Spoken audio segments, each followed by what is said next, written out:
ನನ್ನ ಪ್ರಿಯ ಜನರೇ, ಕ್ರಿಸ್ತನು ನಮ್ಮೊಂದಿಗಿರಲಿ. ಕರ್ತನ ಧ್ವನಿಯು ಸ್ತುತಿಸಲ್ಪಡಲಿ.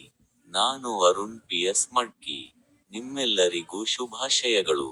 ಇಂದು ಜುಲೈ 4ನೇ ದಿನ, 2025ರ 7ನೇ ತಿಂಗಳು.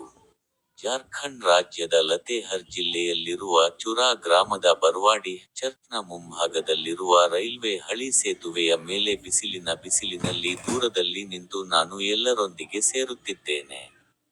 ಅವರು ಬೈಬಲ್ನ ಒಂದು ಪದ್ಯದ ಕುರಿತು ಮಾತನಾಡಿದರು. ಸಂತ ಮ್ಯಾಥ್ಯೂನ ಪವಿತ್ರ ಸುವಾರ್ತೆ ಅಧ್ಯಾಯ 16 ಪದ್ಯ ಸಂಖ್ಯೆ 17. ಯೇಸು ಅವನಿಗೆ ಉತ್ತರಿಸಿದನು, ಯೋನನ ಮಗನಾದ ಸೈಮನ್, ನೀನು ಧನ್ಯನು, ಏಕೆಂದರೆ ಇದನ್ನು ನಿನಗೆ ಬಹಿರಂಗಪಡಿಸಿದ್ದು ಮಾಂಸ ಮತ್ತು ರಕ್ತವಲ್ಲ, ಆದರೆ ಸ್ವರ್ಗದಲ್ಲಿರುವ ನನ್ನ ತಂದೆಯೇ. ನಿಮ್ಮೆಲ್ಲರಿಗೂ ಶುಭಾಶಯಗಳು.